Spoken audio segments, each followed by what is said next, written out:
Hello student, welcome back to CUT by Adda 24/7। I Anita Sharma, your history mentor. तो student, आज के session में हम डिस्कस करने वाले हैं हमारी हिस्ट्री का चैप्टर 8, जिसका नाम है पीजेंट्स, जमींदार एंड द टाउन्स। तो इस चैप्टर को हम इस वन शॉट में समझने वाले हैं पूरे अच्छी तरीके से। तो ये जो डेली डेली हम अपना एक एक कदम अपनी मंजिल की तरफ बढ़ा रहे हैं, तो बच्चे वो दिन दूर नहीं जब बहुत जल्दी हम अपनी मंजिल को पालेंगे। चलिए, तो इसी प्रिपरेशन को बूस्ट करने के लिए आज का जो चैप्टर है, तो ये बहुत ज्यादा इंपॉर्टेंट होने वाला है, क्योंकि यहां से मैक्सिमम नंबर ऑफ क्वेश्चंस आपके बनेंगे। क्लियर है? चलिए, बिना टाइम वेस्ट किए हम स्टार्ट करते हैं। पीजेंट्स, जमींदार एंड द स्टेट, मतलब कृषक समाज और राज्य के बारे में यहां पर हम डिस्कस करते हैं। तो बच्चे, क्या था, देखो, हमें इतना पता है कि सबसे ज्यादा जो एक बेसिक यूनिट होती है ना, जहां सबसे ज्यादा लोग कृषि करते हैं, तो वो कहां करते हैं? गांव में करते हैं, विलेज में करते हैं। तो अगर मैं बात मानकर चलूं कि 80 से 85% जो लोग होते हैं वो एग्रीकल्चर में बिजी। ठीक है, अगर पहले की बात करें तो 85, और आज भी कहीं ना कहीं ये बात बिल्कुल सच है कि ज्यादातर लोग जो है वो कृषि में बिजी रहते हैं, एग्रीकल्चर में एंगेज रहते हैं। राइट? सो 85% आउट ऑफ 100% ये बिजी रहते हैं अपने एग्रीकल्चर में। अब एग्रीकल्चर पर टोटली जो है डिपेंड होना, तो बच्चे धीरे धीरे, पहले तो देखो टोटली डिपेंड थे, फिर धीरे धीरे क्या हुआ कि सिटीज में लोग मूव ऑन करने लगे, माइग्रेट करने लगे और अपना इंडस्ट्रीज की तरफ आगे बढ़ने लगे। लेकिन अगर फैमिली में अगर 10 मेंबर रहते हैं, तो 10 मेंबर वो सारे के सारे एग्रीकल्चर तो नहीं करेंगे, कुछ में उसमें से बाहर जाएंगे, सिटीज में जाएंगे, टाउन में जाएंगे काम करने के लिए। राइट? तो यहां पर बात ये आ रही है कि जो एग्रीकल्चर है उसमें कितने लोग बिजी रहते थे, कौन कौन लोग क्या क्या काम करता था, इससे जमींदार और इससे स्टेट का क्या रिलेशन था। क्लियर है? चलिए, यहां पर हम बात करते हैं किसकी, कि बेसिक यूनिट। तो बेसिक यूनिट किसको कहा? यहां पर 1 मार्क का क्वेश्चन आया था लास्ट ईयर भी। Basic unit of the agriculture society was village. तो सबसे ज्यादा खेतीबाड़ी का काम कहां पर होता है? विलेज में होता है। राइट? तो inhabited the peasant to perform the manifold seasonal task. अब जैसे जैसे जैसे सीजन आते रहते हैं, विंटर सीजन है आपका, समर सीजन है आपका, रेनी सीजन है, तो उसके हिसाब से क्रॉपिंग होती है, कल्टीवेशन होती है। तो किसान जो है अपने खेतों में खेती करता है सीजन्स के हिसाब से। ठीक है, इसके लिए वो क्या क्या चीजें करता है? इसके लिए सबसे पहले जमीन को टिल्ट करना होगा, खोदना होगा, चाहे वो ट्रैक्टर से, अब तो ट्रैक्टर आ गए हैं, पहले उसको बैलों से खेतों की जुताई करते थे। राइट? पहले तो क्या किया जाएगा? Tilting of the soil, after that sowing the seeds, फिर उसके बाद बीजों को बोया जाएगा। देन उसके बाद फिर इरिगेशन करने के बाद जब फसल बिल्कुल पक जाती है, फिर उसकी हार्वेस्टिंग की जाती है। क्लियर है? तो ये तो बेसिक चीजें हैं जो हमें पता है एग्रीकल्चर के रिगार्डिंग। नेक्स्ट अगर हम मूव ऑन करें कि पीजेंट्स एग्रीकल्चर प्रोडक्शन। अब पीजेंट्स एग्रीकल्चर प्रोडक्शन में, अब देखो यहां पर मैं एक थोड़ा सा ट्राइंगल देकर बताती हूँ आपको।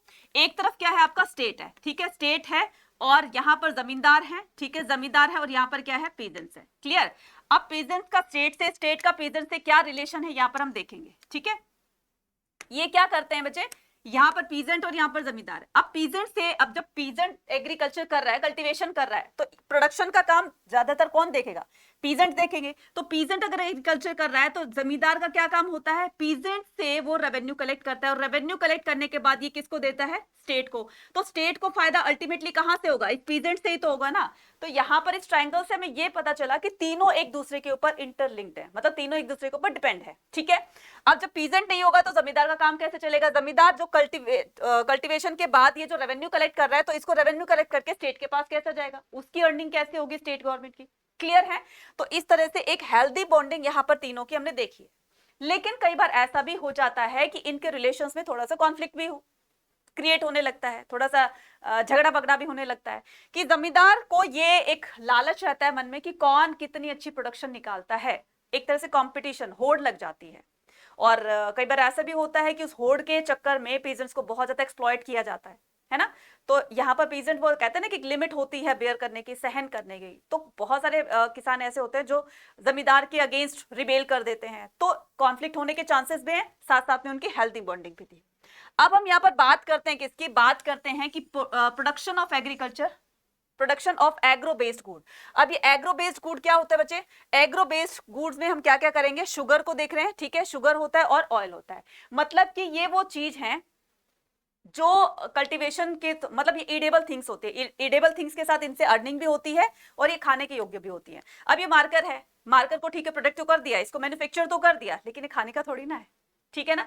तो इसमें कहा गया है कि agro based industry, agro based का मतलब जो हमें एग्रीकल्चर से मिलते हैं, प्राप्त होते हैं। ठीक है, और उनसे अर्निंग भी होती है, स्टेट की भी अर्निंग होती है, जमींदार की भी, और साथ साथ में किसानों की भी। अब बात करते हैं यहां पर कि कितनी तरह की लैंड्स होती हैं। ड्राई लैंड होती है, हिली एरियाज होते हैं, फॉरेस्ट्री एरिया होता है, ठीक है, कितनी तरह की लैंड होती है, तो यहाँ पर हम बात करते हैं। तो फर्स्ट बात करते हैं किसकी, फर्स्ट बात करते हैं large tracts of dry land. सूखी जमीन होती है जहां पर उनमें सॉइल में जो है वो मॉइस्चर कम रहता है, ठीक है, मॉइस्चर जानते हो ना कि पानी की कमी जो है वो मतलब बहुत ड्राई से होती है, सूखा एरिया होता है, उसको ड्राई लैंड बोलते हैं। तो उसके बाद क्या है कि hilly region were not cultivable, hilly areas होते हैं मतलब मिट्टी में कंकड़ पत्थर मिले होते हैं जिससे कि प्रोडक्शन अच्छी नहीं आती है। नेक्स्ट आता है मोर फर्टाइल, अब जहां पर रिवर के आसपास का जो क्षेत्र होगा वो ज्यादा फर्टाइल होगा, एग्रीकल्चर प्रोडक्शन उसमें ज्यादा अच्छा निकलेगा। नेक्स्ट आता है हमारा क्या, फॉरेस्ट्री एरिया। अब फॉरेस्ट्री एरिया ऐसा एरिया होता है कि जहां पर फॉरेस्ट मतलब बहुत सारे पेड़ पौधे लगे होते हैं, घने जंगल होते हैं, ठीक है, उन जंगलों को पहले क्लियर करना होता है, फिर उसको कल्टीवेशन के लायक बनाना होता है, तब जाकर उस पर कल्टीवेशन की जाती है, तो इसमें मेहनत भी बहुत लगती है। तो इस तरीके से ये लैंड्स की फॉर्म बताई गई है, ठीक है। चलिए, peasants and the agriculture production. अब मान लीजिए अगर बात हो रही है किसकी, मुगल एम्पायर की, तो मुगल एम्पायर में जो एग्रीकल्चर होता था वो किस तरीके का होता था, उसमें क्या क्या एक्टिविटीज होती थी, कौन लोग क्या करते थे, इनके बारे में हमें कहां से पता चलता है, कहीं ना कहीं से कोई ना कोई रिसोर्सेज तो हमने जुटाए होंगे ना, रिसोर्सेज को हमने कलेक्ट किया होगा जिसकी वजह से हमें उस टाइम के बारे में, एग्रीकल्चर के बारे में पता चलता है। तो बात यहां पर आ रही है कि 16 और 17 सेंचुरी की, कि 16 और 17 सेंचुरी में source to reconstruct the agrarian society, हमें उस अगेरियन सोसाइटी, कृषक समाज के बारे में कैसे पता चला, तो ये पता चला है आईने अकबरी से, नो डाउट, बिल्कुल आईने अकबरी में बिल्कुल क्लियर मेंशन है कि वहां पर किस तरह की कल्टीवेशन होती थी, पीजेंट्स किस तरह से अपने खेतों में काम किया करते थे, कौन कौन लोग क्या क्या काम करते थे, सारा मेंशन है इसमें आईने अकबरी में, राइट। रेवेन्यू रिकॉर्ड्स भी रखे जाते थे, तो रेवेन्यू रिकॉर्ड से हमें ये पता चला, फॉर एग्जाम्पल गुजरात से, महाराष्ट्र से, राजस्थान से, कि किस फार्मर के पास कितनी लैंड है, उसके पास कितनी अच्छी प्रोडक्शन निकली है, उसके पास है कितनी, और उसके हिसाब से उसका रेवेन्यू जो है वो फिक्स कर दिया जाता था। तो ये पूरा रिकॉर्ड रखा गया ना, पटवारी ने रखा, उसका रिकॉर्ड रखा, क्योंकि लैंड का रिकॉर्ड तो पटवारी रखता है। तो इससे, इस रिकॉर्ड से पता चला उस टाइम के हमें अगेरियन सोसाइटी के बारे में। नेक्स्ट आता है हमारा extensive record of the east India company, इसके साथ में ईस्ट इंडिया कंपनी ने भी रिकॉर्ड रखे होंगे कहीं ना कहीं, ठीक है, उनसे भी हमें पता चला कि किस तरह के ये जो एग्रीकल्चर प्रोडक्शन होता था, पीजेंट और एग्रीकल्चर प्रोडक्शन, राइट। अब हम चलते हैं आगे की तरफ कि source reconstruct the history of the 16 and the 17th century. तो आईने अकबरी में इसके अलावा क्या बताया गया है, इसके अलावा बताया गया आईने अकबरी में, आईने Akbari is one of the most important chronicles was the आईने Akbari authored by the Akbar's court historian, that is Abu फजल। अबू फजल ने इस आईने अकबरी को लिखा था। आईने अकबरी के बच्चे 5 ड्राफ्ट्स हैं, ठीक है, तो यहां पर गलती मत कर देना, ड्राफ्ट अलग चीज होती है, वॉल्यूम्स अलग चीज होती हैं। तो आईने अकबरी के टोटल 5 ड्राफ्ट थे, ठीक है, कितने ड्राफ्ट थे, टोटल 5 ड्राफ्ट थे, और अगर आता है इसके वॉल्यूम्स कितने थे, तो बच्चे वॉल्यूम्स इसमें बताओगे 3, ठीक है, तो ये चीज को ध्यान रखना, क्लियर। चलिए आगे की बात करते हैं। तो आगे क्या कहता है, benefit agrarian society of the 16 and the 17 century. Benefits किसको, बेनिफिट अगेरियन सोसाइटी को, कृषक समाज को। इससे क्या बेनिफिट हुए, कब, 16 और 17 सेंचुरी में कृषकों को, यानी कि पेजेंट्स को, फार्मर्स को क्या फायदे मिल रहे थे वो बताना है। अब ये क्या कह रहा है, all the resources record the intents of the conflict between peasants, जमींदार and the state। अभी मैंने क्या बताया था, अभी मैंने थोड़ी देर पहले बताया कि दोनों में अगर हेल्दी, तीनों में अगर हेल्दी रिलेशन थे तो कॉन्फ्लिक्ट भी बहुत होते थे, ठीक है। अगर किसी ने ज्यादा एक्सप्लॉइट कर दिया किसी फार्मर को, तो वो तो रिबेल कर देता था, प्रोटेस्ट कर देता था। अब यहां पर बारी आती है किसकी, कि देखो all the sources record intense of the conflict between the, तो ये रिसोर्स हमें उनके कॉन्फ्लिक्ट के बारे में बताते हैं कि अगर उन्होंने रिबेल कर दिया, इकट्ठे होकर के उनके अगेंस्ट जो है वो कोई मोर्चा निकाल दिया, तो ये सारी बातें भी आईने अकबरी में बताई गई हैं। They gives us insight the peasant and the perception of and their the expectations of the fairness from the state. Farmers क्या चाहते हैं, गवर्नमेंट को देखना है, गवर्नमेंट किस तरह से क्या चाहती है कि रेवेन्यू कहां से आएगा, तो वो सबसे पहले अपने राज्य पर ध्यान देगी ना। और अगर कृषि में, एग्रीकल्चर प्रोडक्शन में अगर अच्छा प्रोडक्शन निकालना चाहते हैं, ठीक है, अच्छा रेवेन्यू लेना चाहते हैं, तो उनको पर्टिकुलर गवर्नमेंट को कृषि पर ध्यान देना होगा, एग्रीकल्चर पर ध्यान देना होगा, अच्छे से अच्छे उनको अच्छी से अच्छी टेक्निक्स की उनको टूल्स देने होंगे, साथ साथ में उनको इरिगेशन के रिसोर्सेज भी देने होंगे, ठीक है, अच्छी प्रोडक्शन, अच्छे फर्टिलाइजर्स भी देने होंगे, खाद वगैरह भी देने होंगे, जिससे प्रोडक्शन अच्छी निकले, साथ साथ में पीजेंट्स का भी, जमींदार का भी और स्टेट का, तीनों का फायदा हो जाए।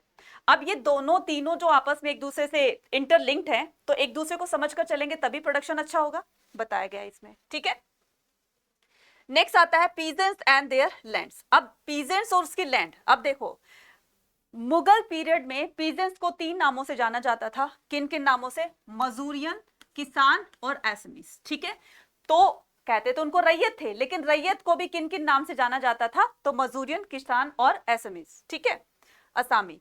2 काइंड्स ऑफ पीजेंट्स। अब पीजेंट कितनी तरह के होते थे? 2 तरह के पीजेंट्स होते थे, एक तो होता था खुद खास्ता, एक होता था पाही खास्ता। अब हम बात करेंगे किसकी? खुद खास्ता की। तो खुद खास्ता में they were the resident of the village in which they had their land. Particular village में खुद रहते थे और उसी गांव में उनकी जमीन होती थी, खेत होते थे, मतलब उसको क्या कहेंगे? खुद खास्ता, मतलब अपना।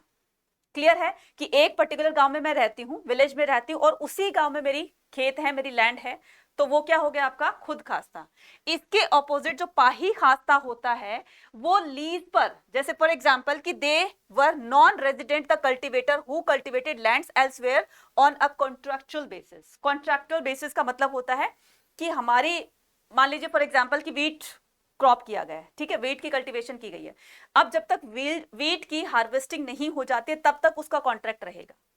कई बार ऐसा भी होता था कि जमीन किसी और की होती थी और उसको लीज पर दे दिया जाता था, तो जिसकी जमीन होती थी ऑनर की और जो उस पर काम करता था बाहर से, उनका कुछ डीलिंग होती थी, कुछ परसेंटेज होता था, कितना परसेंट तुम्हारा है, इतना परसेंट मेरा होगा, जमीन मेरी, काम करोगे तुम उसका, तो जो भी प्रोडक्शन निकलेगा उसको इतने इतने में बांट लिया जाएगा। इस तरह से भी होता था।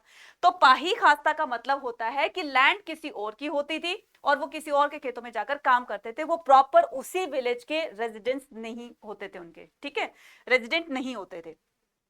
तो खुद खास्ता का मतलब सेम विलेज और उसी गांव में, उसी विलेज में लैंड होती थी, और पाही खास्ता का मतलब कि किसी और गांव से वो बिलोंग करता था, किसी और विलेज से बिलोंग करता था और कहीं और वो जाकर के काम करता था, वो भी कॉन्ट्रैक्ट बेसिस पर। ठीक है, क्लियर हो गया? चलिए नेक्स्ट हम मूव ऑन करते हैं। नेक्स्ट क्या कहता है? Kinds of the peasants. अभी हमने काइंड्स ऑफ पीजेंट्स पढ़े, कौन कौन से होते थे। अब हम बात करते हैं किसकी? गुजरात साइड में जिसके पास 6 एकड़ जमीन होती थी उसको बहुत ही लैंडलॉर्ड समझा जाता था, उसको बहुत ही रिच, भाई इसके पास तो बहुत सारी लैंड है, जमींदार है, तो इनके पास पैसों की क्या कमी है। बंगाल में जिनके पास 5 एकड़ जमीन होती थी, बंगाल में जिनके पास 5 एकड़ जमीन होती थी उनको एवरेज या एवरेज से ऊपर समझा जाता था, और जिनके पास नहीं होती थी बहुत ही पुअर, उनको समझा जाता था। Cultivation was based on the principle of the individual ownership. अब जो कल्टीवेशन होती थी वो इंडिविजुअल ऑनरशिप के बेस पर होती थी, मतलब जो छोटे छोटे किसान थे, अब उन्होंने धीरे धीरे अपनी जमीनों को खरीदना स्टार्ट कर दिया, अब वो जमीनों पर अपने काम करने लगे। क्लियर है? अब देखो, एक तो वो चीज होगी कि हम किसी दूसरे की जमीन पर काम कर रहे हैं तो वो बहुत ही मायूसी से काम करेगी क्योंकि मुझे उसमें कुछ प्रॉफिट नहीं मिल रहा है, फिक्स हो गया कि जितना हमारी डील हुई है उतना उनको मिलेगा। एक होता है कि मेरी वो चीज पर्सनल है, मेरा खुद का लैंड है, ठीक है, मेरा खुद का खेत है, अगर मैं उसमें पर्सनली मैं काम कर रही हूं तो मैं ज्यादा ये करूंगी कि मैं ज्यादा मेहनत करूंगी तो मुझे ज्यादा प्रॉफिट होगा, तो वो इंटरेस्टिंगली किया जाता है, और इधर जो है वो बिल्कुल इंटरेस्ट नहीं रहता, बस वो अपने काम से काम, मतलब से मतलब। ठीक है, तो यहां पर हम क्या करेंगे, देख रहे हैं कि जो कल्टीवेशन होता था वो इंडिविजुअल ऑनरशिप के बेस पर होता था। तो the peasant ought that is sold their land like the other properties owner, वो अपनी जमीनों को बेचते खरीदते भी थे, जैसे प्रॉपर्टी डीलर करते हैं ना कि जमीनों को सेल परचेज करने का काम करते हैं, तो इसी तरीके से किसान होते थे, अपनी जमीनों को सेल किया, उससे जो पैसा आया उससे अपनी बड़ी जमीन ले ली, इस तरह से धीरे धीरे उनके पास भी लैंड होती चलेगी और उस लैंड पर वो कल्टीवेशन किया करते थे, राइट। अब the abundance of the land available, the labour of the mobility. अब ये जो लेबर होंगे ना, दूसरे के खेतों में काम करना होता है, लेबर एक तरह से हायर की जाती है ना, अब वो लोग, क्योंकि किसानों के पास खुद की अपनी जमीन होने लगी ना, तो धीरे धीरे करके उन्होंने अपनी जमीन बहुत सारी कर ली। अब उन जमीनों पर काम करने के लिए बाहर से पीजेंट्स को, बाहर से लेबर्स को हायर किया जाएगा ना, अब लेबर्स की मोबिलिटी यहाँ पर बढ़ने लगी, यही सब बताया गया इसमें, ठीक है, और एग्रीकल्चर का एक्सपेंशन हुआ। Next, type of the agriculture. कितने टाइप्स की एग्रीकल्चर होती है, तो यहां पर फर्स्ट में दिया हुआ है सब्सटेंसेस एग्रीकल्चर, ठीक है। नेक्स्ट बताया गया है कमर्शियल एग्रीकल्चर, राइट। तो सब्सटेंसेस एग्रीकल्चर, कमर्शियल एग्रीकल्चर, ये क्या होते हैं? बात करते हैं किसके? सब्सटेंसेस का मतलब होता है बच्चे जो खुद से रिलेट करता है, मतलब लिमिटेड, जो अपने लिए की जाती है, उसको कहते हैं सब्सटेंसेस एग्रीकल्चर, राइट। अब इस सब्सटेंसेस एग्रीकल्चर में हम दो बातों पर यहाँ पर इसको डिवाइड करते हैं। टू टाइप्स की होती है सब्सटेंसेस एग्रीकल्चर। फर्स्ट होता है प्रिमिटिव सब्सटेंसेस, सेकंड होता है आपका इंटेंसिव सब्सटेंसेस। अब इस प्रिमिटिव के भी और इस इंटेंसिव के भी यहाँ पर टाइप्स बताए गए हैं। तो बताया गया है कि ये जो इंटेंसिव सब्सटेंसेस हैं, इसको डोमिनेटेड पैडी कल्टीवेशन और dominated other than paddy cultivation. नहीं समझ में आई कि मैडम ये तो फ्लो चार्ट बनता जा रहा है, फिर से समझो। कृषि के कितने टाइप्स होते हैं, मतलब टाइप्स ऑफ एग्रीकल्चर कितने, सब्सटेंसेस एग्रीकल्चर और दूसरा हो गया कब कमर्शियल। सब्सटेंसेस एग्रीकल्चर वो होती है जो सिर्फ अपने लिए, अपने लिमिट तक ही उसमें एग्रीकल्चर करेंगे। कमर्शियल का मतलब होता है सेलिंग के पर्पज से, ज्यादा प्रोडक्शन निकालना, ज्यादा प्रोडक्शन होगा, सरप्लस होगा तो उसको सेल किया जाएगा। समझ में आ गई ये दो बात। अब इसको हम दो पार्ट में डिवाइड करते हैं, ठीक है। एक हो गया आपका प्रिमिटिव सब्सटेंसेस, दूसरा हो गया इंटेंसिव सब्सटेंसेस।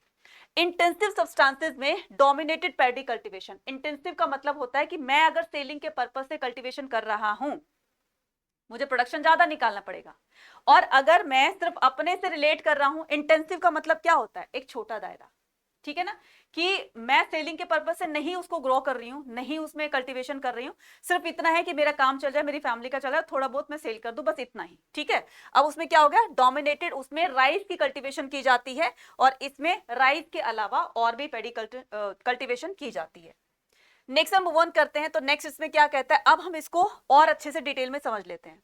तो इंटेंसिव सब्सटेंसेस क्या होता है बच्चे, जहां पर डेंस पॉपुलेशन होती है, जहां पर घनी आबादी होती है। क्योंकि घनी आबादी में जहां पर डेंस पॉपुलेशन रहती है, वहां पर लैंड की कमी होगी, रिसोर्सेज कम होंगे। पॉपुलेशन ज्यादा होगी तो रिसोर्सेज कम होंगे। लोगों के पास अगर जमीन कम है तो वो अपने आप ही, अब इसमें बताया गया ना कि जहां पर डेंसली पॉपुलेटेड है, इसमें बताया गया है कि वो एरिया जहां पर उनको लैंड तो कम दी गई है और उस लैंड पर वो खुद ही काम कर रहे हैं, मतलब कि दूसरों को, लेबर्स को या पीजेंट्स को उन्होंने हायर नहीं किया। सुनो मेरी बात, फिर क्या करें, मान लीजिए ये छोटी सी लैंड है और लोगों को थोड़ी थोड़ी थोड़ी थोड़ी जमीन मिली हुई है। अब उस थोड़ी जमीन में अगर वो बाहर से पीजेंट्स को हायर करेंगे, उनको पैसा देना होगा, उनको जो भी प्रोडक्शन होगा उनका परसेंटेज देना होगा, तो इससे बेटर है कि फैमिली वाले खुद ही उस खेतों में लग जाते थे काम करने के लिए। यही ये चीज बताई गई है कि land holding are very small due to the high intensity of the population. क्योंकि पॉपुलेशन ज्यादा थी तो लोगों को जमीन थोड़ी मिली थी। अब किसी के पास बहुत सारी लैंड होती है, ठीक है, वो खुद तो काम नहीं कर सकता ना। अब जमींदार के पास बहुत लैंड होती है तो वो खुद तो जाकर काम नहीं करता ना खेतों में, लेबर्स को हायर करता है, पीजेंट्स को हायर करता है। अब ये जो है, ये सिर्फ इसका इतना पर्पस है कि लैंड थोड़ी थोड़ी होती है और उसमें फैमिली मेंबर जो है वो खुद ही जाकर के काम करने लगते हैं। Uses of machinery is limited. बहुत सारी लैंड होगी तो उसमें बहुत सारी मशीनें भी लगाई जाएंगी, और अगर जमीन थोड़ी है तो उसमें थोड़ी बहुत ही मशीनें लगाई जाएंगी। फॉर एग्जाम्पल, प्लोइंग के लिए ट्रैक्टर्स को यूज कर लिया, हार्वेस्टिंग के लिए थ्रेशर्स को यूज कर लिया। जबकि अगर बड़ी सारी, बहुत सारी लैंड होगी तो उसमें एक नहीं, दो नहीं, 10-10 ट्रैक्टर लगेंगे प्लोइंग के लिए। Am I clear? ठीक है, कल्टीवेशन के लिए और इसके लिए क्या बोलते हैं, हार्वेस्टिंग के लिए बहुत सारी मशीनें लगेगी, थ्रेशर्स के लिए, इरिगेशन के लिए बहुत सारे रिसोर्सेज उनको अपने खेतों में लगाने पड़ेंगे। कहने का मतलब ये कि जो डोमिनेटेड पैडी कल्टीवेशन होती है ये सिर्फ अपने तक सीमित होती है। इसके अलावा डोमिनेटेड अदर पैडी, मतलब इसके अलावा जो दूसरी तरह की एग्रीकल्चर होती है, it is not a particular to go the paddy in the many parts of the monsoon Asia. खाली इसमें हम राइस की क्रॉपिंग नहीं करेंगे, इसमें राइस के अलावा कुछ और भी क्रॉपिंग कर सकते हैं। Wheat, soybean, barley, the sorghum are the sown. तो इस तरह की हम उसमें कल्टीवेशन कर सकते हैं। नेक्स्ट हम मूव ऑन करेंगे शाहजहां। बच्चे, शाहजहां ने ना सबसे पहले इंडिया में कैनाल्स को बनाया था। अब बहुत सारे बच्चे ऐसे बोलेंगे कि मैम शाहजहां से पहले क्या नहरें किसी ने नहीं बनवाई थी, कैनाल्स नहीं बनवाई थी? हड़प्पा सिविलाइजेशन में भी तो कैनाल्स मिली थी ना। Am I clear? तो बिल्कुल बनवाई थी बच्चे, लेकिन हड़प्पा के डिक्लाइनेशन के बाद इसमें मतलब एग्रीकल्चर पर इतना किसी ने ध्यान नहीं दिया, खास करके इरिगेशन के थ्रू। तो शाहजहां ने सबसे पहले, अपने रीजन में बात हो रही है मुगल एम्पायर की, इससे पहले जो भी आए थे ना, जो भी बाबर थे, ठीक है, उसके बाद हुमायूं थे, उसके बाद अकबर थे, ठीक है, फिर जहांगीर थे, फिर शाहजहां थे। इनसे ऊपर जितने भी रूलर्स थे तो उन्होंने बहुत ज्यादा ध्यान नहीं दिया अपने एग्रीकल्चर पर। शाहजहां ने मतलब एग्रीकल्चर पर ध्यान दिया, लेकिन कैनाल्स को इंट्रोड्यूस शाहजहां ने करवाया था, ठीक है। तो इन्होंने कैनाल्स को इंट्रोड्यूस कराया, नहरें बनवा दी, और इन नहरों से ही चैनल्स बना करके और अपने खेतों में, अपने फील्ड्स में जो है इरिगेट करवाए जाते थे। ठीक है, क्लियर? हाँ, तो ये कौन है? शाहजहां। ठीक है, तो शाहजहां के बारे में 2 लाइनें। एक शहंशाह ने बनवा के हसीन ताजमहल, एक शहंशाह ने बनवा के हसीन ताजमहल, इस जमाने को मोहब्बत की निशानी दी है ना। तो यहाँ पर ये जो शाहजहां है, इन्होंने पता ही है कि मुमताज महल के लिए ताजमहल बनवा दिया था, तो नहरें क्या चीज है। तो बच्चे ये सिर्फ अपने कल्टीवेशन पर, मतलब एग्रीकल्चर पर ध्यान देते थे, बल्कि उसमें क्या क्या चीजें रिक्वायर्ड है उस पर भी ध्यान देते थे, और इसी को ध्यान में रखते उन्होंने इनको कैनाल्स को इंट्रोड्यूस करवाया। ठीक है, तो strategies for the increasing agriculture production. अब कौन कौन से स्ट्रेटजीज को फॉलो किया जाएगा जिससे एग्रीकल्चर प्रोडक्शन बढ़े। ठीक है, अब वो कौन कौन सी चीजें होंगी? वो होंगी एग्रीकल्चर विद फ्लो होगा। ठीक है, ये होगा आपका क्या? ये होगा आपका iron tipped. Iron tip for example, आप थोड़ा सा ये मानकर चलो, थोड़ा इमेजिन कर लो, हालांकि ये फ्लो है नहीं, लेकिन मानकर चलो ये फ्लो है, हल है, इसकी यहाँ पर टिप है ना। अगर आयरन कोई भी नुकीली चीज लगा दी जाती है लोहे की, तो उससे क्या होगा, जब इसको खेतों में खोदा जाएगा इस तरीके से, तो उससे क्या होगी, जमीन अंदर तक खुदेगी। ठीक है, खुदाई हो जाएगी, और इससे प्लांट को जो रिक्वायर्ड उसकी नीड होती है, न्यूट्रिएंट्स की जो नीड होती है, प्लांट को अच्छे से ग्रो करने में वो रिक्वायर्ड जो होती है वो उसको मिल जाएगी। ये क्या होती है? आयरन टिप्ड एग्रीकल्चर होता है। दूसरा होता है वो फावड़े कच्ची वगैरह वो होता है ना, जिससे खुदाई भी होती है। खुदाई तो ठीक है करते हैं, लेकिन इतनी अच्छी नहीं होती जितने की फ्लो से होती है, आयरन टिप्ड से होती है। ठीक है, तो ये इनमें देखेंगे। क्लियर? हाँ जी, नेक्स्ट हम मूव ऑन करते हैं agriculture production in the 16 and the 17 century. बच्चे ये हमने ज्योग्राफी में पढ़ा है, राबी क्रॉप्स, खरीफ क्रॉप्स और जैद क्रॉप्स। अब यहाँ पर हम देखेंगे कि agriculture was organised around the 2 major season cycle. वैसे तो 2 होती हैं, लेकिन हम तीसरी को भी क्यों छोड़े? तीसरा बहुत ही कम पूछा जाता है। ठीक है, तीसरा ये होता है जैद क्रॉप्स होती है, इसमें जिसमें वाटर की क्वांटिटी बहुत ज्यादा होती है। फॉर एग्जांपल कुकुम्बर हो गया, वाटरमेलन हो गया, वो सारी जैद क्रॉप्स होती हैं। ठीक है, अब हम बात करते हैं जो मेन है, ये 2 क्रॉप्स होती हैं, राबी क्रॉप्स और खरीफ क्रॉप्स। ठीक है, राबी क्रॉप्स जो होती है, बच्चे ध्यान से देखना इसको, ये आपके ज्योग्राफी में भी काम आएगा।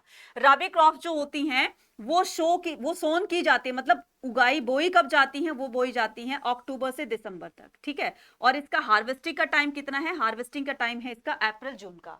ठीक है, और इसमें क्या क्या फसलें मेन होती है, कौन कौन सी क्रॉपिंग जो एग्रीकल्चर होती है, वो होती है व्हीट, बार्ले, पीस, ग्राम और मस्टर्ड। नेक्स्ट आता है आपका कहां पर ये राबी क्रॉप जो है वो ज्यादातर की जाती है? पंजाब, हरियाणा, हिमाचल प्रदेश, जम्मू कश्मीर, उत्तराखंड और उत्तर प्रदेश। तो ये सारी चीजें इतने इंपॉर्टेंट है, इसको ध्यान में रख लेना। कहीं नोट बनाओ तो इसके नोट्स ही बना सकते हो आप, जो कि दोनों में काम आएंगे। अब आता है आपका खरीफ क्रॉप्स। खरीफ क्रॉप्स को सोन किया जाता है कब? जून जुलाई में। ठीक है, इसको हार्वेस्ट किया जाता है सितंबर अक्टूबर में। मेन क्रॉपिंग है इसकी राइस, मेज, ज्वार, उड़द, कॉटन, ग्राउंडनट, सोयाबीन एटसेट्रा। और ये कौन कौन से स्टेट में ज्यादातर पाई जाती हैं? तो ये Assam, west Bengal, coastal region of the Odisha, Andhra Pradesh, Telangana, Tamil Nadu, Kerala, Maharashtra et cetera. तो इसको अच्छे से ध्यान में देखिएगा। नेक्स्ट हम मूव ऑन करते हैं कि नेक्स्ट आता है द विलेज कम्युनिटी। तो बच्चे गांव में कितने तरह के लोग रहते हैं? कम्युनिटी कैसी कैसी, मतलब जो कम्युनिटी बनी होती है ना, पूरा गांव जो बना होता है, वो कितने पार्ट्स में डिवाइड होता है? तो इसे बताया गया apart from the individual ownership, मतलब जिनके पास अपनी खुद की जमीन है, उनके अलावा land belong to the cultivative collective village community as far as many aspects of their social existence were concerned। ठीक है, तो उसके अलावा भी जिनके पास लैंड है, जिनके पास जमीन है, वो तो खैर उस गांव में रह ही रहे हैं। इसके अलावा भी बहुत सारे लोग रहते हैं जिनके पास लैंड नहीं है, वो भी तो गांव में रहते हैं। जिनके पास थोड़ी लैंड है, एवरेज है, वो भी तो गांव में रहते हैं। इसके अलावा मुकदम हो गए, देखो फार्मर्स हो गए, और विलेज हेडमैन हो गया, और आर्टिशन, स्कल्पचर्स, बहुत सारे लोग रहते हैं। राइट, तो इसमें ये हो गया आपके, सबसे पहले आते हैं इसमें कल्टीवेटर्स यानी कि किसान। नेक्स्ट आता है आपका पंचायत होता है। ठीक है, तो ये भी तो गांव में ही होती है ना बच्चे, जहां पर झगड़ों का निपटारा करने के लिए एक पंचायत होती है। ठीक है, इसके अलावा कौन होता है? एक विलेज हेडमैन होता है, जो पूरे गांव का हेड होता है। उसको क्या बोलते हैं? उसको मुकदम या मंडल कहा जाता है। याद रहेगा, इनको क्या कहा जाता है? मुकदम या मंडल। ठीक है, क्लियर? मुकदम या मंडल कहा जाता है, अभी आगे आएगा ये। ठीक है, डिस्टिंक्शंस क्या है कि deep inequality on the basis of the caste and the other caste like distinctions meant that the cultivator were highly heterogeneous group. अब जो कल्टिवेटर्स होते हैं, जिनके पास अपनी खुद की लैंड होती है उसको बहुत ज्यादा रिच समझा जाता है, जिसके पास लैंड नहीं होती उनको पुअर समझा जाता है, लेकिन रहते तो वो दोनों एक ही गांव में है ना। Like the despite the abundance of the cultivable land, certain caste group were assigned manual tasks. अब जिनके पास लैंड है उन्होंने क्या किया, जो लैंडलेस पीपल थे उनको अपने खेतों में काम कराने के लिए हायर किया, और इसी बीच में काम करने और कराने के चक्कर में दोनों में डिस्प्यूट हो जाता है, झगड़ा हो जाता है। कि आपने वो स्टोरी सुनी होगी ना, उसमें 6th क्लास में दो किसान होते हैं, दोनों बहुत अच्छे फ्रेंड होते हैं, तो एक के पास से वो बैल लेकर जाता है, उसका बैल एक मर जाता है, तो दोनों पंचायत बिठाते हैं। तो वो कहानी आपने सुनी होगी ना, सेम उसी तरह से बताए गए हैं कि like despite of the abundance the cultivable land certain the, अब जिनके पास कल्टिवेबल लैंड है और वो पीजेंट्स को हायर करता है, ठीक है, और बहुत ज्यादा जब एक्सप्लोटेशन बढ़ जाती है तो कई बार इनमें कॉन्फ्लिक्ट भी हो जाते हैं, और इन्हीं झगड़ों का निपटारा करने के लिए पंचायत होती है, ठीक है। पंचायत क्या करती है, जजमेंट करती है, तो दूध का दूध पानी का पानी जजमेंट के हिसाब से होता है। तो who tilt the land was known as the manuals और द, अब देखो जो उस खेतों को, जो जमीन को टिल्ट कर रहा है उसको क्या बोला जाता है बच्चे, मैन्यूअल्स कहा जाता है। शायद ये किसी का ध्यान आपने अपने लेसन को रीड करते टाइम नहीं दिया होगा, एक छोटा सा वर्ड है मैन्युअल, नहीं पता कि मैडम मैन्युअल किसको कहा जाता है, यहां देखो जो लैंड को टिल्ट करते हैं उसको मैन्युअल कहा जाता है, और द एग्रीकल्चर लेबर्स, ठीक है, उसको मजदूर कहा जाता है, मजदूर नहीं मजदूर, ठीक है। और लिखा गया या तो इसको मैन्युअल कहा जाएगा या फिर इसको एग्रीकल्चर लेबर्स कहा जाएगा, जो उसको टिल्ट करता है, यानी कि प्लोमैन जो होता है। इन मुस्लिम कम्युनिटी मैन्युअल्स को, जो टिल्ट करता है ना, जो खुदाई करता है जमीन की, उसको मुस्लिम कम्युनिटी में उसको हलाल खोरम कहा जाता है, स्कैवेंजर्स कहा जाता है। क्लियर है। Were house outside of the boundaries of the village, इनको बिल्कुल ही बाहर रखा जाता था, ठीक है। जो स्कैवेंजर्स होते थे, जैसे एक वर्ड सुना होगा ना आपने, बुचर, बुचर किसको कहते हैं, जो मीट वगैरह जो सेल करते हैं, जानवरों को काटते हैं, उसको बुचर कहते हैं, है ना। तो इनको बिल्कुल गांव से बाहर रखा जाता था। देयर वाज अ डायरेक्ट को रिलेशन बिटवीन द कास्ट, ठीक है, डायरेक्ट को रिलेशन किस किस के बीच में होता था, caste, poverty, social status and at the lower strata of the society. अलग अलग भाग होते थे गांव में, देखा होगा ना, एक तरफ तो एरिया बने होते हैं जहां पर शेड्यूल कास्ट अलग रहती है, ब्राह्मण लोग अलग रहते हैं। ये पहले के टाइम में ऐसे होता था, आजकल तो बहुत ज्यादा कॉमन हो गया है, इतना ज्यादा डिफरेंस नहीं रहा है, ठीक है। ये सारी चीजें देखेंगे हम। नेक्स्ट से मूव ऑन करते हैं। नेक्स्ट क्या कहता है, नेक्स्ट कहता है कि हेडमैन। हेडमैन कौन होता है बच्चे, ये हेडमैन होते हैं। The village panchayat was an assembly elders, जो विलेज की पंचायत होती है ना बच्चे, विलेज पंचायत होती है, उसमें एक्सपीरियंस लोग होते हैं, मतलब गांव के बड़े बुजुर्ग होते हैं। हेडमैन हेल्ड ऑफिस, अच्छा इस हेडमैन को क्या कहा जाता है, मुकदम या मंडल कहा जाता है, इनको भी देख लो, ठीक है।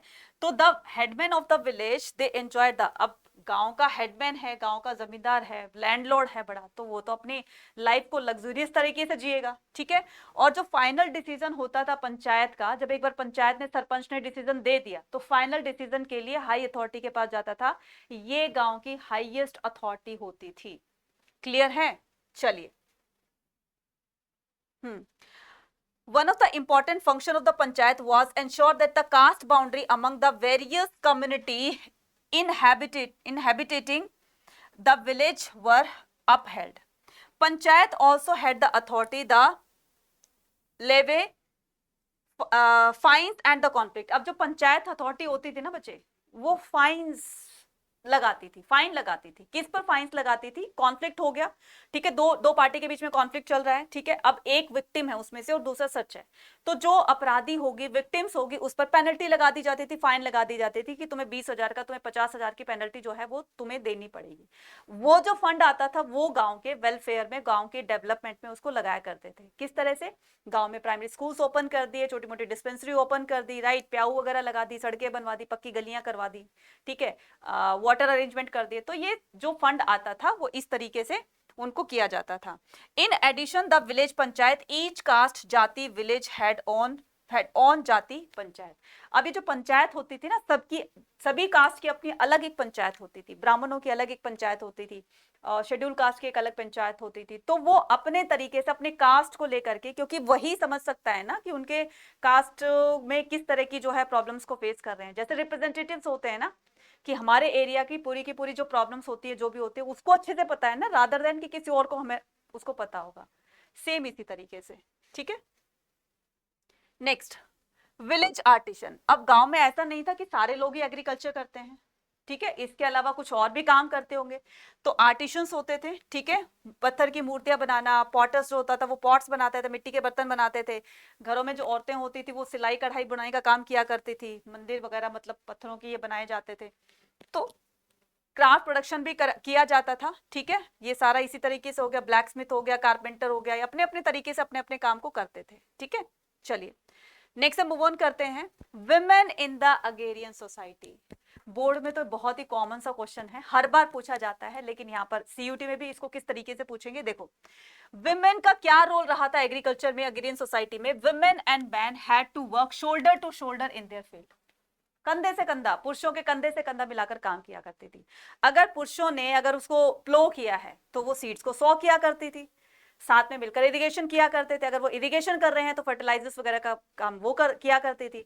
जब हार्वेस्ट, जब फसल जो है पक जाती थी, राइप हो जाती थी, और उसके बाद जो हार्वेस्टिंग होती थी तो वो दोनों मिलकर किया करते थे। उसके बाद जब फसल कट जाने के बाद में जब ग्रेन्स को सेल करना होता था तो वो मार्केट में सेल करने के लिए जाता था, तो पीछे से उसका वो ऑफिस वो संभालती थी, साथ में घर भी संभालती थी। तो इस तरीके से विमेंस का रोल देखा गया है अगेरियन सोसाइटी में। एम आई क्लियर बच्चा? चलो, फॉरेस्ट एंड द ट्राइब। अब ये तो बात हो गई हमारी विलेज की। फॉरेस्ट में क्या क्या होता था? फॉरेस्ट में फॉरेस्ट ड्वेलर रहते हैं ना, तो फॉरेस्ट में रहने वाले लोगों को फॉरेस्ट ड्वेलर कहा जाता है। फॉरेस्ट की अपनी एक अलग एक्टिविटीज होती हैं, लाइक फ्रूट कलेक्ट करना, वुड कलेक्ट करना, राइट, गम बनाना। गम वो नहीं, खुशी गम वाली बात नहीं कर रही हूं मैं, मतलब वो रबर वगैरह बनाए जाते हैं ना जिससे वो। अब देखो, apart from the intensively cultivated land, India had the huge swath of the forest. India में बहुत डेंस फॉरेस्ट है, अब तो खैर कम हो गया क्योंकि उनके क्लियर करने के बाद बड़ी बड़ी बिल्डिंग्स बना दी गई हैं। पहले बहुत घना जंगल हुआ करता था, ठीक है। अब उसमें लोग अपनी एक्टिविटी किया करते, जो भी फॉरेस्ट ड्वेलर थे, ठीक है। अब जो कल्टीवेशन के बाद, फॉर एग्जांपल की रूलर्स ने क्या किया कि लोगों को लैंड ग्रांट कर दी फॉरेस्ट्री साइड में, ठीक है, फॉरेस्ट साइड में, कि तुम वहां जाकर रह सकते हो, तुम कल्टीवेशन कर सकते हो, तुम कुछ भी कर सकते हो वहां जाकर, वो जंगल की तरफ जो है वो अपना जो भी तुम एक्टिविटी करनी है करो। उनको जो लैंड ग्रांट की गई स्टेट की तरफ से, और उन्होंने उसकी साफ सफाई करके उसको कल्टीवेशन के लायक बनाया, उसको रहने के लायक बनाया, उसको क्या कहा जाता है? उसको खरबंदी कहा जाता है, ठीक है। उसको क्या कहा जाता है? खरबंदी कहा जाता है। फॉरेस्ट ड्वेलर की एक्टिविटी यही होती थी। Livelihood came from the gathering the forest produce, hunting,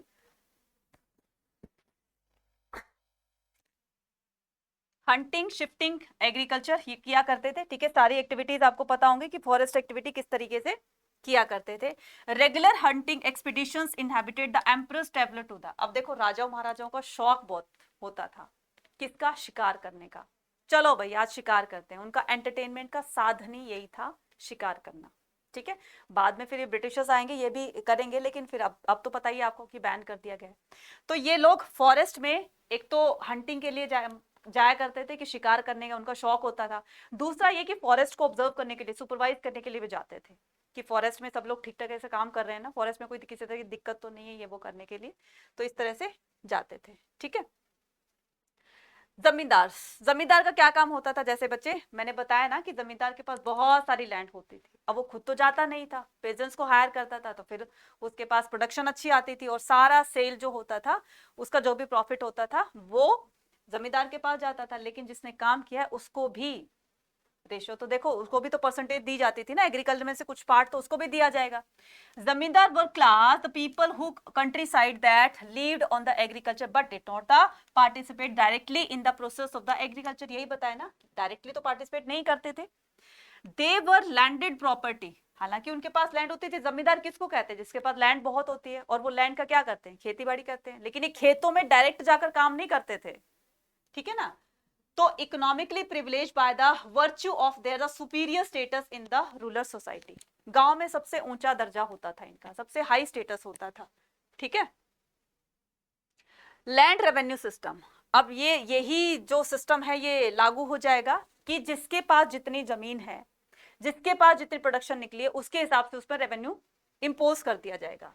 revenue from the land was economic ministry of the Mughal empire. तो ये जो लैंड रेवेन्यू है ये मुगल एम्पायर की इकोनॉमी को इंक्रीज करने के लिए सबसे बड़ा साधन था, मतलब उनकी अर्निंग का सबसे बड़ा रिसोर्स था। क्योंकि अग्रेरियन सोसाइटी यही कहती है ना, कृषक समाज की ज्यादा एग्रीकल्चर प्रोडक्शन होगा तभी जाकर उनके पास रेवेन्यू आएगा।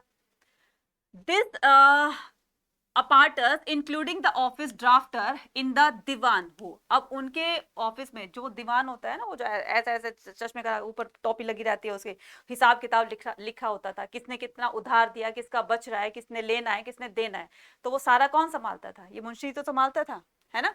ये मुंशी तो संभालता था, दीवान जिसको बोलते हैं। The land revenue arrangement consider the two stage. अब ये जो लैंड रेवेन्यू होता था इसको दो स्टेजेस में कंसिडर किया जाता था। फर्स्ट था जिसके पास first the assessment and then the actual collection. एक तो वो होता था, असेसमेंट का मतलब होता है कि लैंड किसी और की होती थी और काम कोई और करता था, लेकिन प्रोडक्शन तो दोनों में डिवाइड होता था ना।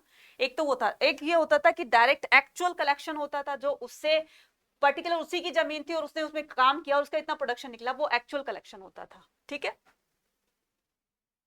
नेक्स्ट, आई होप यहां पर समझ में आ गया होगा आपको। ठीक है, the flow of the silver.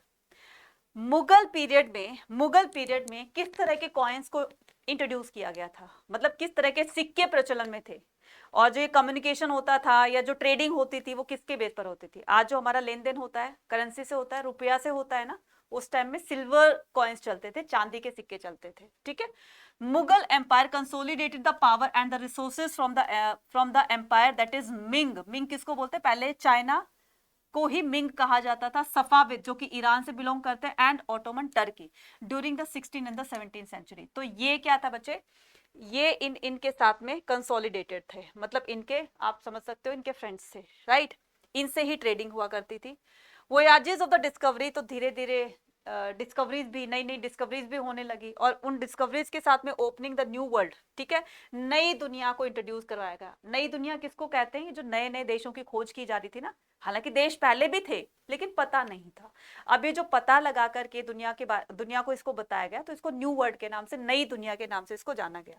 ठीक है, so it resulted the massive expansion of the Asia, particularly India trade with the Europe. ठीक है, इससे ये मिलता है कि पता चलता है कि इंडिया के मतलब एशिया के यूरोप के साथ में ट्रेडिंग रिलेशन थे। Testimony of the Italian traveller, एक टेस्टिमोनी मिलती है, टेस्टिमोनी का मतलब होता है उसकी बुक मिलती है लिखी हुई। तो ये है आपका जियोवानी द कैरियो। ठीक है, the carry who passed the through the India in 1690। तो ये कौन है बच्चे? ये गुआनी द कैरीवरी है। ठीक है, ये पास ऑन होते हैं कहां से? इंडिया से। 1690 की बात है। Provides a graphic account about the way the silver travel across the globe of the reach India.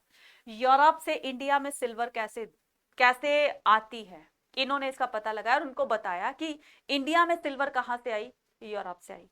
क्योंकि इंडिया के साथ ट्रेडिंग करने का ना, तो वो क्या करते थे, सिल्वर कॉइन्स को इनको दिया करते थे। धीरे धीरे इंडिया के पास बहुत सारे सिल्वर्स हो गए, बहुत सारी चांदी हो गई। इसीलिए अब धीरे धीरे वो चांदी जब ज्यादा हो जाएगी, सिल्वर ज्यादा हो जाएगा, तो कोई मेटल ज्यादा हो गई, तो उसी के जो है सिक्के, कॉइन्स जो है इंट्रोड्यूस कर दिए गए और यहीं से इनकी ट्रेडिंग होती थी। मीडियम ऑफ एक्सचेंज जो था वो सिल्वर कॉइन्स ही था। ठीक है, चलो नेक्स्ट मूव ऑन करते हैं। द आईने अकबरी ऑफ द अबू फजल।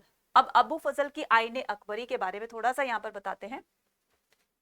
आईने Akbari a compilation of the imperial regulations and the gazetteer of the empire. एक ये हमें ऐसा गैजेट मिल गया, गैजेट किसको बोलते हैं? जिससे ये चीजें जो होती है ना वो क्विकली जल्दी से हो जाए। और हमें इतनी सारी इंफॉर्मेशन कहाँ से मिली? इस आईने अकबरी से मिली। तो हमारे लिए एक तो ये गैजेट हो गया ना, हमारे लिए गैजेट हो गया। तो इससे हमें तब के बारे में, एग्रीकल्चर के बारे में पता चला। It is a part of the Akbarnama. Akbarnama का ये पार्ट है। ठीक है बच्चा, अकबरनामा का पार्ट है। And was completed in the, और इसको कब कंप्लीट किया गया? 1598 में, after having the one through the 5 revision. और जब इसको पब्लिश किया गया, इससे पहले इसकी 5 टाइम्स रिवीजन हो चुकी थी कि कहीं कुछ गड़बड़ तो नहीं है, कुछ गलत तो नहीं लिख दिया, सब ठीक लिखा है। ठीक है, तो सारी चीजें 5 बार इसको रिवाइज किया गया। Aine Akbari gives the detail account of the organisation of the court क्या क्या चीजें पता चलती है हमें, किस किस के बारे में पता चलता है? अकबर के कोर्ट के बारे में, एडमिनिस्ट्रेशन, उनकी जो प्रशासन व्यवस्था थी उनके बारे में, उनकी आर्मी के बारे में, सोर्स ऑफ द रेवेन्यूज के बारे में, physical layout of the provinces, और कितना बड़ा कौन सा प्रोविंसेस है, कौन सा उसमें क्या क्या एक्टिविटीज होती है, Akbar's empire and the literacy and the literary culture and the religious tradition of the people, सब कुछ यहाँ पे पता चलता है आईने अकबरी से। ठीक है, चलिए। इसके अलावा आईने अकबरी ऑफ द अबू फजल, इसके अलावा Abu Fazal one of the close friend of the courtiers. ठीक है, अबू फजल अकबर का सबसे क्लोज फ्रेंड था। हालांकि ये बात और है कि अकबर के बाद जब जहांगीर आता है तो जहांगीर ने, कमेंट सेक्शन में लिखकर बताना कि जहांगीर ने किस राजपूत शासक के साथ मिल करके इस अबू फजल का मर्डर करवा दिया था। कमेंट सेक्शन में सारे बच्चे लिखकर बताएंगे मुझे। ठीक है, तो रोट द 3 वॉल्यूम्स हिस्ट्री। अब ये क्या करता है, Abu Fazal one of the Akbar's close friend, courtiers भी था और अकबर का कोर्ट फ्रेंड भी था, मतलब क्लोज फ्रेंड भी था। रोट अ 3 वॉल्यूम, तो इसने आईने मतलब अकबरनामा की आईने अकबरी की 3 वॉल्यूम्स लिखी। History of the region of Akbar, Akbar की हिस्ट्री के बारे में, अकबर के इतिहास इसमें बताया गया है। It was titled as the Akbarnama, Akbar के बारे में पूरा का पूरा लिखा गया है ये। ठीक है, इसमें अकबर के बारे में लिखे होने की वजह से इसको अकबरनामा बोला गया। ठीक है बच्चे, नामा वर्ड जो है ना, ये समझ जाना कि जहां जहां पर नामा आ रहा है वो सारा पर्शियन लैंग्वेज में लिखा हुआ है। ठीक है, फारसी भाषा में। ठीक है, तो the first volume of the, ये बात जरूर ध्यान में रखना है कि फर्स्ट सेकंड थर्ड किस किस से रिलेट करती थी। तो volumes dealt with the Akbar's and sister. अब ये जो फर्स्ट वॉल्यूम है ना, इसकी फर्स्ट वॉल्यूम ये अकबर के पर्सनल लाइफ के बारे में, ठीक है, थी। फॉर एग्जाम्पल उनके एंसेस्टर्स के बारे में, उनके पूर्वजों के बारे में। जो सेकंड वाली थी, second volume recorded the event of the Akbar region, Akbar का कितना बड़ा शासन, मतलब कितना बड़ा एरिया था, कितना बड़ा रूलिंग पीरियड था, और कितना बड़ा एक रूलिंग एरिया था, we can say that ruling area. ठीक है, तो उसके बारे में second book. Aine Akbari is the third volume. ठीक है, आईने अकबरी इसकी थर्ड वॉल्यूम थी। क्या बताया गया, अकबरनामा को 3 पार्ट में डिवाइड किया गया। आईने अकबरी जो थी वो अकबरनामा की तीसरी बुक थी। क्लियर है? The main purpose of the आईने Akbari was record to the information about the people's society during the Akbar, इसकी आईने अकबरी का मेन पर्पस क्या था? मेन पर्पस ये था कि उस टाइम में रहने वाले लोगों के बारे में इंफॉर्मेशन देना। Another purpose the आईने Akbari was give to the detailed account of the Akbar's court administration and the army. Third, इसमें there are the 5 books of the आईने अकबरी। कितने ड्राफ्ट? 5 ड्राफ्ट्स बने हुए थे इसमें। ठीक है, 5 ड्राफ्ट्स बने हुए थे। फर्स्ट वॉल्यूम मंजिल आबादी, ध्यान से देख लो, फर्स्ट वॉल्यूम मंजिल आबादी। मंजिल आबादी में उसकी पर्सनल जो भी चीजें थी, हाउस होल्ड मतलब पैलेसेस के बारे में, कितने नौकर चाकर काम किया करते थे, कितनी बेगम हुआ करती थी, तो ये सारे फर्स्ट मंजिल आबादी में। ठीक है, सेकंड जो होता था, वाइल सेकंड है सिपा आबादी। ये जो सेकंड है बच्चे, ये है आपकी सिपा आबादी। ठीक है, और जो थर्ड होगा सिपा आबादी में उसकी मिलिट्री से रिलेटेड सर्वेंट हो गए, मिलिट्री से आर्मी कमांडर हो गए सारे के सारे। ठीक है, और जो थर्ड बुक होती थी वो होती थी स्टेट फिस्कल। ठीक है, ठीक है, स्टेट फिस्कल मतलब कि राज्य के बारे में ये जो थर्ड बुक थी वो इंफॉर्मेशन देती थी। 5 books of the आईने अकबरी, मंजिल आबादी, सिपा आबादी, third dealt with the administration and the fourth contained the information of Hindu philosophy। जो फोर्थ बुक थी वो हिंदू फिलोसफी से रिलेटेड थी, और जो फिफ्थ थी सेइंग ऑफ अकबर, अकबर के एक्चुअल जो सेइंग थी, उसके एक्चुअल जो वर्ड थे वो फिफ्थ बुक में थी। मुझे लगता है कि अभी तक आपने 3 के ही बारे में सुना होगा, मंजिल आबादी, सिपा आबादी, मुल्क आबादी। चौथा और पांचवा नहीं सुना होगा, तो आज ये आपको पता लग गया होगा। ठीक है, चलिए जी, ये था हमारा ये चैप्टर। ठीक है बच्चा, देखो अभी सीयूटी का एग्जाम बहुत ज्यादा तो दिन नहीं रहे हैं, लेकिन इस बार विंडो रीओपन हो गई थी, जिसकी वजह से बहुत सारे बच्चों ने फॉर्म को फिल किया होगा जो बच्चे रह गए थे। लेकिन बच्चों ने फॉर्म फिल किया तो कंपटीशन भी तो और बढ़ गया ना। तो अभी मैंने पहले इससे क्या बताया था, मैंने बताया था कि अभी तक जो थे उनके अकॉर्डिंग, जो एनटीए की रिपोर्ट के अकॉर्डिंग हमें क्या पता चला था कि अभी तक 17 लाख स्टूडेंट ने सीयूईटी का फॉर्म फिल किया है। तो बच्चे अभी जिन बच्चों ने इसको फिल कर दिया होगा, न्यू स्टूडेंट ने भी, तो कंपटीशन तो और बढ़ गया ना। तो इस कंपटीशन को आप ये लगा लो कि 18 लाख 19 लाख के करीब जो है वो स्टूडेंट इस बार अपना एग्जाम दे रहे हैं सीयूईटी का। तो उस 1890 लाख में से तुम कैसे आगे निकलोगे बच्चे? तो अपनी बेस्ट प्रिपरेशन के लिए आज ही ज्वाइन करें हमारी कौन सी, हमारी इसकी प्रतिज्ञा बैच को, ठीक है। प्रतिज्ञा बैच में एनरोल करने के लिए आपको क्या करना पड़ेगा? आपको करना पड़ेगा कि गूगल बाबा के पास जाना पड़ेगा। गूगल बाबा को कहना है कि अड्डा 24 हमें ले चलो, तो गूगल बाबा ले गए आपको अड्डा 24/7 में। यहां पर आपको मिलेगा ऑल कोर्सेज। जैसे आपने ऑल कोर्सेज, आपका कोर्स कौन सा है? आप देने जा रहे हो अंडरग्रेड एंट्रेंस एग्जाम, क्योंकि आपको सेंट्रल यूनिवर्सिटी में एडमिशन लेना है। तो सेंट्रल यूनिवर्सिटी में इतना आसान नहीं है, 99-98% आपको लानी पड़ेगी, तब जाकर आप सोच सकते हो कि आपका सेंट्रल यूनिवर्सिटी में एडमिशन होगा, ड्रीम कॉलेज आपको मिलेगा। अब ये ड्रीम कॉलेज ये कैसे मिलेगा? ये ड्रीम कॉलेज कैसे मिलेगा बताते हैं ना हम। आप जिस भी स्ट्रीम के स्टूडेंट हो, चाहे आप आर्ट्स के हो, कॉमर्स के हो, जिस मर्जी के हो, ठीक है, तो आप अपने हिसाब से आप अपने उसको स्ट्रीम को सिलेक्ट कर सकते हैं, ठीक है। फॉर एग्जाम्पल अब यहाँ पर बहुत सारे कोर्सेज देख रहे होंगे, महापैक, सीयूटी का महापैक है ये। फॉर एग्जाम्पल क्या आप आर्ट्स के स्टूडेंट हो, तो आपने आर्ट्स पे क्लिक कर लिया, तो जैसे आपने आर्ट्स पे क्लिक किया तो ये आपको दिखाई देंगे इस तरह से विंडो दिखाई देगी। विद बुक है, विदाउट बुक है, प्रतिज्ञा बैच है, ये आपका बैच है, ये आपका बैच है। अब प्रतिज्ञा बैच आपको दो दिखाई दे रहे हैं, प्रतिज्ञा बैच जिसमें जीटी इंग्लिश साथ है, और प्रतिज्ञा बैच जिसमें सिर्फ और सिर्फ आपको डोमेन सब्जेक्ट पढ़ाए जाएंगे। अब आपको क्या करना है? आपको तो एक ऐसी चीज चाहिए ना जिसमें जीटी इंग्लिश भी हो, सारे डोमेन्स भी पढ़ाए जाए, और ऐसा तो सोने पे सुहागा हो जाए कि साथ साथ में हमें फिजिकल बुक भी मिल जाए। उसके लिए भी सॉल्यूशन है, ये रहा हमारा महापैक, ठीक है। इसमें आपको सारे सब्जेक्ट के साथ साथ में आपको फिजिकल बुक भी दी जा रही है। आप पे डिपेंड करता है बच्चे कि आप क्या इसमें से परचेज करना चाहते हैं, ठीक है। मैं तो कहूंगी कि मैं रिकमेंड करूंगी कि आपके सीयूईटी के महापैक पर। ऐसा क्यों बच्चे? वो मैं ऐसे इसलिए कह रही हूं क्योंकि यहाँ पर देखो, सीयूईटी के सभी बैचेस का एक्सेस आपको मिल जाएगा। जब तक आपके सीयूईटी का एग्जाम नहीं हो जाता तब तक जो है ये कोर्स आपके पास रहेगा, ठीक है। और जितने भी बैचेस आते रहेंगे अड्डा 24/7 की तरफ से, जितने भी कोर्सेज निकाले जाएंगे, सारे कोर्सेज का आपको एक्सेस मिल जाएगा। पर्टिकुलर एक बैच लेते हैं तो उसमें सिलेबस खत्म हो गया, आपको प्रैक्टिस करा दिया, सब कुछ करा दिया उसमें। लेकिन ये बच्चे वो हैं जो किसी भी बैच में दिन में चाहे वो 10 बार क्लास ले सकता है, ठीक है। अलग अलग बैच में जाने के लिए उनके लिए सारे दरवाजे खुले रहते हैं, साथ साथ में इनको फिजिकल बुक भी मिल रही है, ठीक है।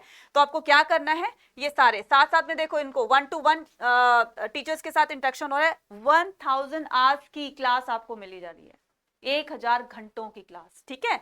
तो डिपेंड करता है कि आप प्रतिज्ञा बैच में जल्दी से जल्दी एनरोल कीजिए, ठीक है। महापैक ले लोगे तो इसमें आपको बुक भी मिल जाएगी। अब ये देख रहे हो, इतना आपको दिख रहा है ना, इतना आपको पे नहीं करना। आपको क्या करना है? बाय नाउ पे क्लिक करना है। जैसे आप बाय नाउ पे क्लिक करोगे, यहां से पूछेगा आपसे कूपन कोड Y489, ये कूपन कोड अप्लाई करेंगे, यहां पर अप्लाई करेंगे, और ये कोर्स सिर्फ और सिर्फ आपका कितना रह गया है? 5279 का, ठीक है। जिसमें आपको एक नहीं, दो नहीं, टोटल जो है वो आपको 6 to 7 सब्जेक्ट्स पढ़ाए जा रहे हैं। इंडिया की I think so best faculty से आपको पढ़ने का मौका मिलेगा। लाइव टू लाइव इंटरेक्शन होगा कि जो भी आपके डाउट होंगे वो ऑन द स्पॉट आप पूछ सकते हैं टीचर से, क्योंकि लाइव आपको पढ़ा रहे होंगे, ठीक है। साथ साथ में आपके डाउट सेशंस भी होंगे, और एक मेंटरशिप भी आपको दी जा रही है। टीचर का काम होता है सिर्फ बच्चों को पढ़ाना, लेकिन एक मेंटर का काम क्या होता है? मेंटोर का काम होता है कि आपके करियर के रिगार्डिंग आपको बताना, ठीक है, क्या आपके लिए अच्छा है, क्या बुरा है, आपको क्या चीज करनी चाहिए, क्या नहीं करनी चाहिए। साथ में आपको मेंटरशिप भी मिल रही है। तो बच्चे, मैं ये नहीं कह रही हूँ कि आप महापैक खरीदो, मैं ये भी नहीं कह रही हूँ कि आप वो चीज मत लीजिए, ये चीज लीजिए। आप पर डिपेंड करता है कि आप महापैक ले रहे हो, विद बुक ले रहे हो, बहुत अच्छी बात है। कि कई बार बहुत मतलब आंखें दर्द करने लगती है, मम्मी कहते हैं कि पूरा दिन तुम है फोन में लगे रहते हो, तो क्या है फोन में, फोन को रखो साइड में, क्योंकि आंखों को भी हार्म पहुंचता है। तो बुक से भी पढ़ लिया करो, क्योंकि बुक तो ऐसी चीज है कि हम कभी ओपन करके अपने प्रैक्टिस कर सकते हैं, ठीक है ना। नंबर ऑफ क्वेश्चन है इसमें, जितने नंबर ऑफ क्वेश्चन की आप प्रैक्टिस करेंगे परफेक्शन उतनी आएगी, और आपकी गलती के चांसेस कम होंगे। याद रखना, एक क्वेश्चन आपके 6 नंबर कटवाएगा, और ऐसे 3 से 4 क्वेश्चन अगर आपके गलत हो गए, कितने पीछे हो जाओगे तुम? 20 लाख स्टूडेंट अगर इसमें सीयूटी का इस बार एग्जाम दे रहे हैं, सोच सकते हो बच्चे कितना टफ कंपटीशन होने वाला है। Hindu college, Saint Stephen college, Miranda, 99-98% आपको परसेंटेज चाहिए, तब जाकर आपकी कहानी क्लियर हो सकती है। और हो भी सकती है, हो भी सकती है। या तो तुम एनसीईआरटी को बिल्कुल अच्छी तरीके से पढ़ लो, एक एक चीज को अच्छी तरह से पढ़ लो, नहीं तो प्रतिज्ञा बैच ज्वाइन कर लो, नहीं तो तुम महापैक ज्वाइन कर लो। यहाँ पर हम आपको पढ़ाने के साथ साथ में आपको गाइड भी करेंगे, एक मेंटरशिप भी देंगे। Now it's all up to you, what you will do for your career, for your to getting the good marks in your exam, ठीक है। बाकी आप बहुत समझदार हैं, आई नो दैट। बस प्रिपरेशन करते रहिएगा, मेहनत करते हुए आगे बढ़ते रहना है।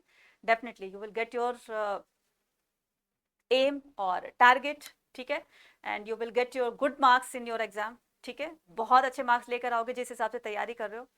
तो बस तैयारी करते रहना है, अपने पर विश्वास रखो, अपनी मेहनत पर विश्वास रखो, कॉन्फिडेंस रखो। टिल देन टेक केयर बच्चा, मिलते हैं शाम को 6 बजे, बाय बाय।